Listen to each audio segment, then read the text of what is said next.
About to shele. About to shele ni. The United States has raised serious concerns over Nigeria's ability to protect Christian communities following the abduction of 177 worshippers in Kaduna State. As bandits were on Thursday sighted moving freely through forest corridors with their cattle, days after storming churches without resistance. The U.S. warning came as a high-level delegation of their officials arrived in Nigeria on Thursday on a week-long diplomatic tour aimed at reviewing counter-terrorism efforts and the protection of vulnerable religious groups across Africa, the Middle East, and Europe. Thank you, President Trump. And what I said in this thing, they are another high level of delegation láti US. Kí wọ́n wá sí north láti wá ṣe kíni, kí wọ́n wá fojú ara wọn rí bí Nigeria government bó ṣe ṣiṣẹ́ takuntakun, because Nigeria government after the US strike ní Christmas period wọ́n fi ń dá President Trump lójú wípé kó má worry bí tán ṣe dé àwọn náà continue láti bẹ̀. Àwọn máa make sure wípé àwọn terrorists o wọ́n pa wọ́n fínfín kò sí nǹkan kan, ṣùgbọ́n wọ́n wá rí wípé ní US ìsìn wípé after the Christmas US strike kàkà kó sàn lára àwọn arábí ṣe ni wọ́n fi gbogbo ọmọ bóbìnrin wọ́n wá yí pé fúnra wọn. Èyí tó wá provoke àwọn US ìsìn ni wípé àwọn high delegation wọ́n ti sọ̀kalẹ̀ sí ìlú Nigeria ní northern part of Nigeria. Wọ́n dẹ̀ ti ń ṣe findings lọ káàkiri wípé how far it is true wípé Nigeria government wọ́n ń dá sí ọ̀rọ̀ terrorist, ṣé wọ́n ń bá àwọn terrorist jà lóòótọ́, ṣé wọ́n fèsì wọn, ṣé wọ́n protect ẹ̀yin aráàlú gẹ́gẹ́ bí wọ́n ṣe sọ, especially ẹ̀yin Christian ní northern part of Nigeria. Èyí ni nǹkan tí àwọn delegation high delegation US tán wá ṣe ní north. Wọ́n ti wà ńbẹ̀ láti àná báyìí, wọ́n dẹ̀ ti part of them wọ́n ti lọ bá referendum. Yes, lórí ọ̀rọ̀ tó ṣẹlẹ̀ yìí ṣe mọ̀ pé wọ́n hit àwọn onígbàgbọ́ ní north lẹ́nu ọjọ́ mẹ́ta ìléraléra. Mass burial ní referendum ló tún ṣe lọ́wọ́lọ́wọ́. This particular one ṣe mọ̀ wípé gbogbo àwọn coffin yẹn àwọn northern leaders and elders sọ wípé irọ́ ni referendum ó ń pa, wípé empty coffin lásán ló ń sin. So this time around mass burial àti referendum tó ń ṣe lọ́wọ́lọ́wọ́ nísìn àwọn US delegation wọ́n ti wà ńbẹ̀ tó dẹ̀ já sí wípé bàbá yẹn referent ó ṣí coffin yẹn wọ́n dẹ̀ ń rí òkú àwọn èèyàn ńbẹ̀, innocent people tí wọ́n pa ń bẹ̀. Ẹ jẹ́ ká lọ wo àwọn fídíò wa. We are here live in Kuru, a village called Kuru, Jos Plateau State, Nigeria, West Africa. An incident occurred over the night which resulted to the loss of lives by the Fulani terrorists. We have marked this place for terrorists to take over Plateau. And that's why the terrorists are doing what they are doing. If to say we are to receive help, we are the first vulnerable people to receive help. Exactly. Because people relocate from the far north to come and attack us there. And the remnants are here. And many that are relocating from the far north, they are coming to the Middle East. And this is what we are passing through. That's why I'm saying I'm not going anywhere. I'm staying here with my people. If they will kill us, let us kill them all. Because we cannot just keep quiet. And they don't want the world to know. No. That's why the Nigerian government don't want the world to know what is happening to us in Plateau. They don't want us to make recording. No. We'll record everything.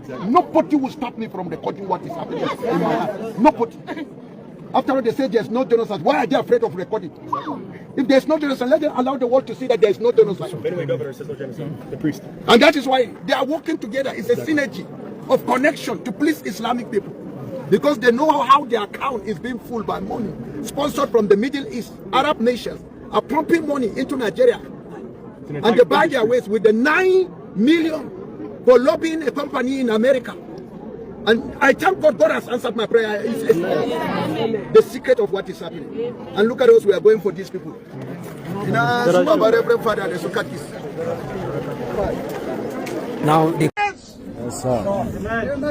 if you cannot defend your people, you are a coward. Do something. Prepare yourself for self-defense. I'm going to finish up with this.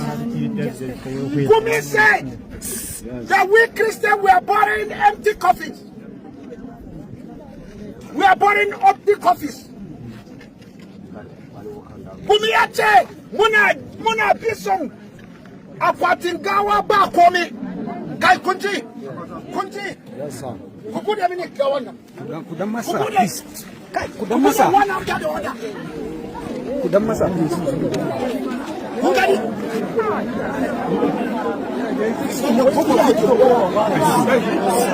Guys.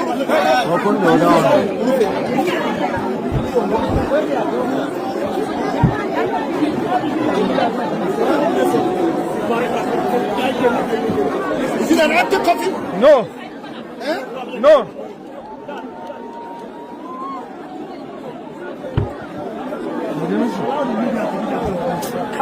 Is it an empty coffin? No.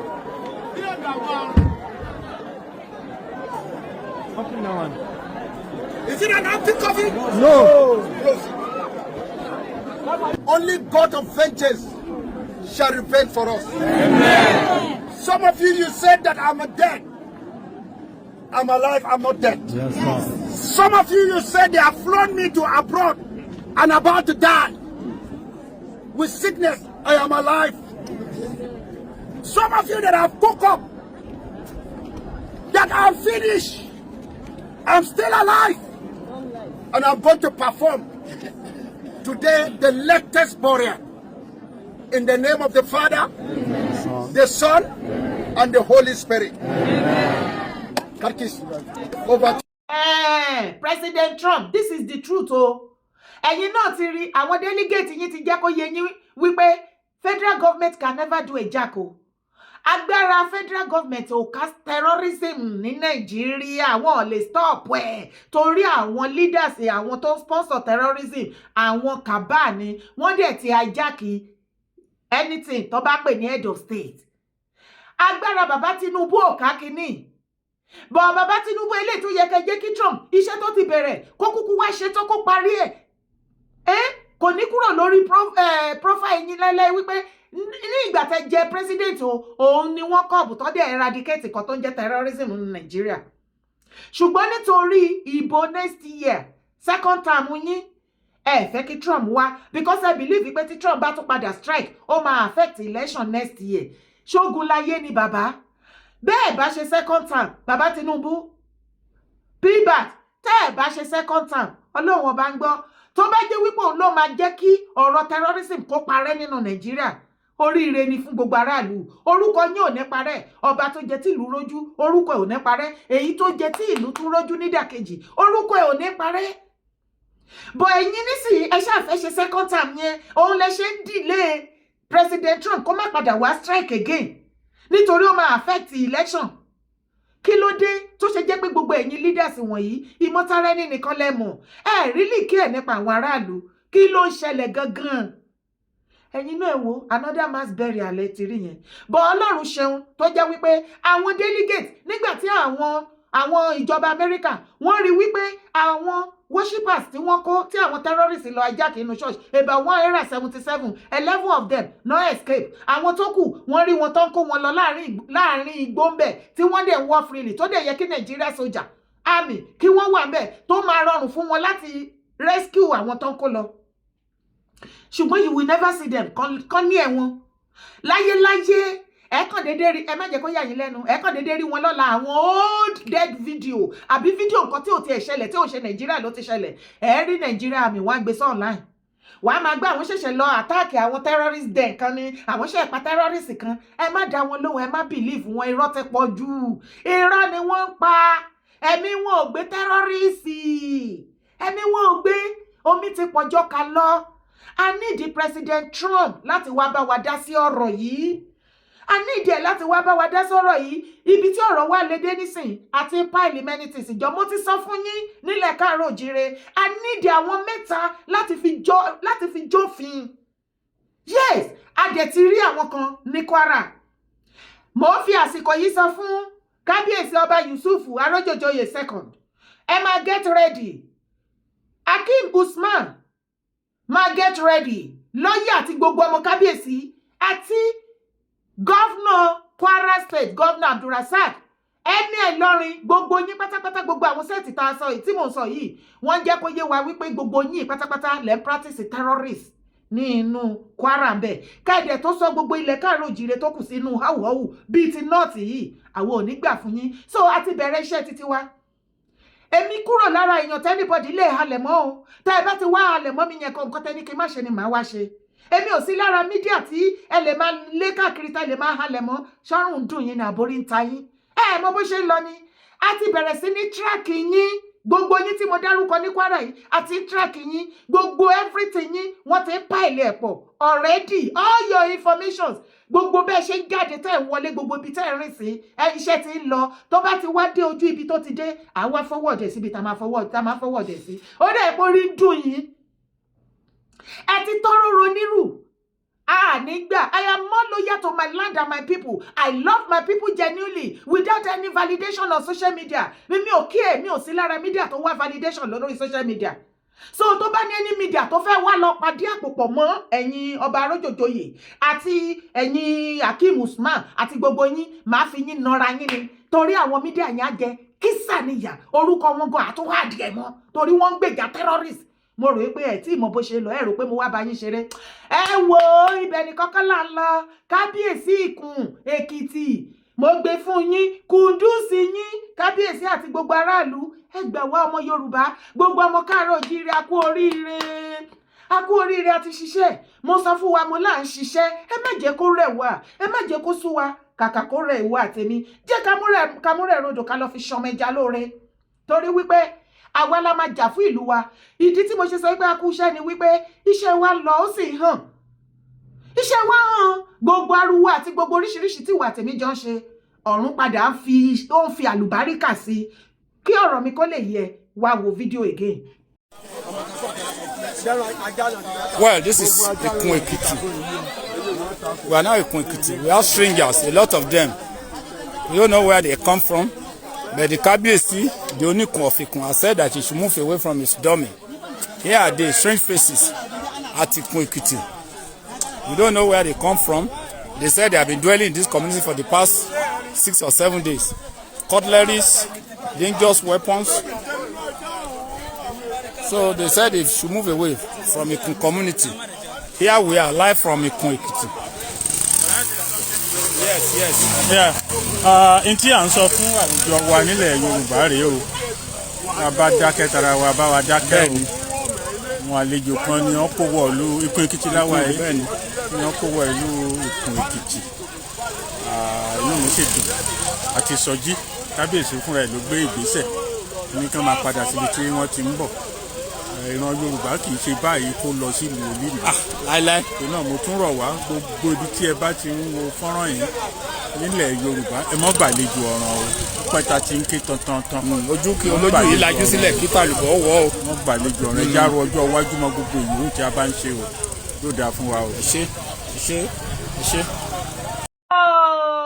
Somebody tún lè ṣe somebody balẹ̀ jẹ́ ọba Ikun Èkìtì táyé ṣe ọba Yusuf arójòjòyè ọba ńlá Baye jẹ́ ọba arójòjòyè ọba ńlá Baye jẹ́ o ọba Ikun Èkìtì káyé ṣe wọ́n táyé ṣe níbi tí àwọn ọba kan ti ń táyé ṣe tí ẹ̀mí àwọn ará ìlú ẹ̀ tó jẹ́ lógún wípé sẹ́ ní wá tójú mi wá pa àwọn èèyàn mi ọba Ikun Èkìtì òun lẹ́ ń gbọ́ mẹ́yẹn wípé kábíyèsí yẹn ní láyé ká má rí ni Paul wí kì í ṣe Ikun Èkìtì lẹ́ máa wá tẹ̀dó sí tẹ́ máa wá máa jí àwọn èèyàn mi gbé tẹ́ máa forcefully gbowó lọ́wọ́ wọn tẹ́ máa pa wọ́n. Wọ́n láwọn ò gbàlejò wọ́n láwọn ò fàlejò àbò ti gbàgbé pé ìwọ àtẹ̀mí láti jọ pariwo wípé àtìgbà tó ti strike wọn ní US during the Christmas láti fariwo ta wípé ẹ jẹ́ kí gbogbo aráàlú kẹwàá àtàlát àtọba àtìjòyè ẹ má fi sílẹ̀ fọlọ́pàá nìkan tẹ́ bá ti rí àwọn strange faces àbí àwọn nǹkan kan tó ń ṣẹlẹ̀ tó strange ẹ tètè pera yín jọ inú mi dùn ayọ̀ mi kún àwọn aráàlú ṣe bẹ́ẹ̀ this is it bá ṣe máa bọ́ lọ́wọ́ àwọn ará bítà nígbà kí wọ́n wá invade ilẹ̀ káàárọ̀ oòjíire nìyẹn because ọba Yusuf arójòjòyè tù àtàwọn ọmọ ẹ̀ àtàwọn ẹ̀mẹ́wàá ẹ̀ wọ́n ti gbàbọ̀dè dé Kwara àwọn tí Kogi ti wà ń bẹ̀ wọ́n ti súnmọ́ ilẹ̀ Yorùbá burúkú a ò gbúdọ̀ gbà ó ẹ jẹ́ a dúpẹ́ lọ́wọ́ ọba Ikun Èkìtì kábíyèsí kábíyèsí o adé apẹ́ lórí yín ìrùkẹ̀rẹ̀ jẹ títí adọ̀kìnní àṣà wa lọ lẹ́nu yín kọrin kése ọba Èkó Èkìtì ẹ̀yin ọmọ Èkìtì akúṣẹ́ ẹ bá mi mú fídíò èkó dé ọ̀dọ̀ àwọn ọmọ ọba àwọn kábíyèsí Ìkun Èkìtì àti àwọn ará ìlú Ìkun Èkìtì ìpẹ́ ṣe gudugudu méje yàyà mẹ́fà kùndùsì fún yín Ọlọ́run ẹ jẹ́ kí gbogbo àwa tó kù nílẹ̀ káàárọ̀ òjíire ẹ jẹ́ ká emulate wọn ìgbà táwọn ti Àkúrẹ́ tí wọ́n ṣe gbogbo wa lórí wa wú gbogbo ẹ̀ bó ṣe máa lọ káàkiri gbogbo ilẹ̀ Yorùbá nìyẹn ṣùgbọ́n ẹdúró ẹ̀yìn mi àwọn pípù yìí ya wèrè gan ẹ wo ẹrù torí Ọlọ́run ẹrù yìí pọ̀kẹ́ ṣùgbọ́n kábíyèsí ẹ ṣe àtàràlú bẹ́ẹ̀ ṣe wá ní ẹ̀gbà yẹn pé kí ẹ lé wọn ẹni pé kọ́ máa padà lọ ṣé ẹ̀dẹ̀ ṣọ́ọ̀pọ̀ máa kúrò ní gbèrígbèrí Ìkun Èkìtì yẹn ṣá ẹranko ni wọ́n wọ̀n níbòmíì wọ́n á lọ wọ́n ṣe bẹ́ẹ̀ ni pé wọ́n lọ wọ́n kúrò ńbẹ̀ wọ́n á wá wọnú igbó kìjikìji lọ wọ́n á lọ tẹ̀dó síbẹ̀ nígbà tó jẹ́ wípé ẹranko ni wọ́n inú gbóná ń gbé káì níbi tó ẹranko tí wọ́n tó wọ́ọ̀sì dé ṣèbéyàn ń bá ẹranko gbé láàrin ìlú ṣèbá ń bá ewúrẹ́ gbé ṣèbá ń bá mọ̀nkí gbé ọ̀bọ lágídò ṣèbá ń bá já gbé oríṣiríṣi àwọn nǹkan ẹdìyẹ gbogbo wọn là ń bá gbé àwọn ẹranko kan yàtọ̀ sí ẹranko àwọn ilé wọn wọ́ọ̀sì ju ẹranko lọ wọ́n wà heartless wọn ò wùwẹ̀ èèyàn èmi fi àsìkò yìí bẹ̀ gbogbo wa ọba arójọjọyè Yusuf kejì ọba kábíyèsí baba ńlá ní Kwara ní Ìfẹ́lódún local government ṣẹ́ráyé yín lóde ọ̀ọ́bì yín somebody táyé ṣe somebody báyé jẹ́ ọba bíi ti yín òun ni àwọn ará abítẹ̀yìn àwọn terrorists wọ ìlú ẹ̀ tó fariwo ta tó gbogbo ará ìlú tó fún ní support ṣùgbọ́n ọba Yusuf arójòjòyè second terrorists làwọn yàn láàyò àwọn ń ṣe mítì pẹ̀lú terrorists àwọn ọmọ ọba kábíyèsí arójòjòyè the second pẹ̀lú Hakeem Usman àti lọ́jà àwọn ni wọ́n gbàbọ̀dé terrorists sí inú babaláwo bẹ́ẹ̀ ni ẹ send court letter yín ẹ ti rí ògo èmi lè fẹ́ halẹ̀ mọ́ àlórí ń ta yín ọrùn ń dùn yín gan ni una no dey look face tẹ́ ẹ bá fẹ́ gbéṣẹ́ èmi dára lọ fún mídíà ẹ dúró kẹ́ ẹ gbọ́rọ̀ lẹ́nu mídíà yẹn ṣé ọ̀rọ̀ dá lẹ́nu ẹ̀ ṣé orí ẹ pé ṣó mọ ọ̀rọ̀ sọ ṣó mọ nǹkan tó fẹ́ sọ torí mídíà tí orí ẹ bá pé tó lanu bíi ti tèmi tí ọ̀rọ̀ jáde tó clear létí òun ni mo fẹ́ kì í ṣe àwọn tó yí ìfun wọn tẹ lọ́pọ̀ tó ń sọ̀rọ̀ bí ìgbà tí ògì gbígbóná tó ń jó lọ́fun ká lè mọ̀ torí ẹ máa jẹ kinní kan ìyà ẹ máa expect delegation from abroad ẹ ti rí ògo ní Kwara ẹ rò péré ni àbí wait and see ẹ̀yin òkúkú mọ bí dán ṣe ń lọ una no know anything kò lè yé yín kábíyèsí Yusuf ẹ báyé jẹ́ níbi táwọn ẹgbẹ́ yín ti ń protect àwọn ará ìlú àti ìlú wọn ibẹ̀ lẹ́yìn ti ta ọba baba ńlá ní Ìfẹ́lódún ní Kwara àti gbogbo ìlú tó yí baba ńlá ká ibẹ̀ lẹ ti ta ẹ̀mí wọn fún terrorist tẹ́ ẹ gbèjà terrorist tẹ́ ẹ pa àwọn aráàlú lẹ́yìn ibẹ̀ ni kọ́kọ́ là ń lọ iye èèyàn mi ẹ jọ̀ọ́ ọmọ bàbá Gbẹ́jẹ́lọ́lá ọmọ bàbá late barrister Báríṣókí kí ló tún dé kí ló dé tó tẹ gògóńgò Òṣùpá Olúfimọ́ wọn mátàgbàmọ́lẹ̀ wọn bá a ní Òṣùpá o ìṣe kíngí ọmọ bàbá Gbẹ́jẹ́lọ́lá àwa rò wípé ìjà tó ń ṣẹlẹ̀ láàrin Báríṣókí àti King Saheed Òṣùpá ó mà ti re kinní kan lọ́mọ mi mà ní èpè yìí pọ̀ kí ló dé ìkúnlẹ̀ abiyamọ mi hàn ẹ wá bá mi wo fídíò. Hello Saidi àbí Akórèdé àbí kí ló ń jẹ àbí ìràwọ̀ Òṣùpá ló ń pè àbí whatever dem tó ń pè ẹ́ mi fẹ́ mọ gbogbo àwọn ajé tó lè kojú bọ̀ nǹkan ju nǹkan lọ ògo tó ń gbà kiri gbogbo àwọn ọ̀dẹ̀ tó ń kó kiri tó ń gba ògo wọn ó yàtọ̀ síra wọn kò sí bó ṣe fẹ́ ṣe gbogbo aburú tó ti ṣe ó lè rí gbà ó máa ṣẹ̀sín tó máa fi jáde láyé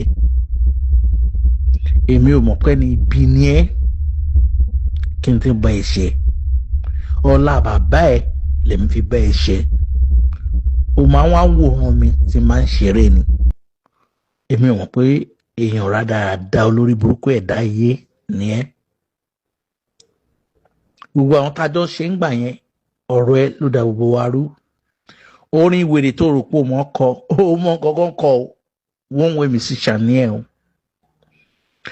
ní tí mò ń sọ yìí play for anybody gbogbo àwọn ẹbí mi tó ti lọ kó mọ́ra tó ti lọ fún wọn lówó kọ́ mọ́ sọ̀sọ́kọ́ sọkúsọ nípa mi wàá sunkún o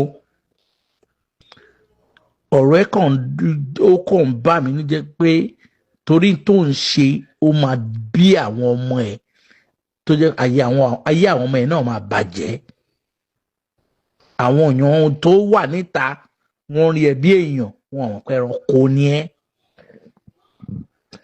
gbogbo babaláwo ẹ̀ tó máa ń lọ àtàwọn àfáà ẹ̀ tètè sọ fún un pé lágbájá báyìí ó pè ẹ́ ó sọ̀rọ̀ báyìí fún ẹ òkú ọ̀run á wá bí ẹ́ léèrè á dì pẹ̀lú ẹ bó ṣe yẹ kí ẹ máa ṣe ayé ẹranko ẹ̀dá ni ẹ́ èèyàn burúkú téèyàn gbọ́dọ̀ máa jí rí irú ẹ̀dá tó jẹ́ nìyẹn ọlọ́run á san ẹ́ ní ẹ̀san àti gbogbo nǹkan tó ti ṣe nípa èmi bó ṣe ṣe àwọn ọmọ tó tara ẹ jáde ò ní jẹ́ èèyàn ìwọ fúnra ẹ o kò parun ló máa jẹ́ tí at the end of the day fún gbogbo nǹkan tó ń ṣe mo ṣètún rí àwọn nǹkan míì tó orí burúkú ẹ tó ṣe nísìn ṣé tipátipá ló ń fi máa ń wá òkìkí ni ṣé tipátipá ló ń fi máa ń fi sọ pé èèyàn fẹ́ jẹ́ èèyàn ni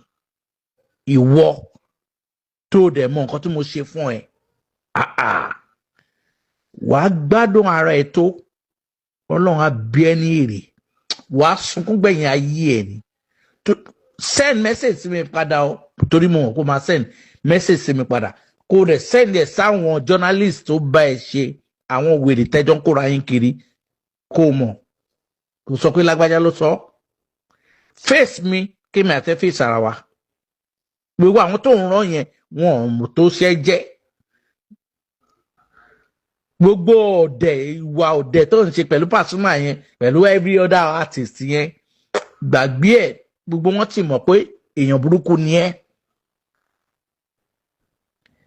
gbogbo orin òṣì orí burúkú ẹ̀ tó ń kọ kiri wàá gbádùn ara ẹ̀ tó òkú ọ̀run kò ní jáwọ́ lẹ́yìn ọ̀run ẹ̀ àdàbí ẹranko ẹ̀dá get out of my phone.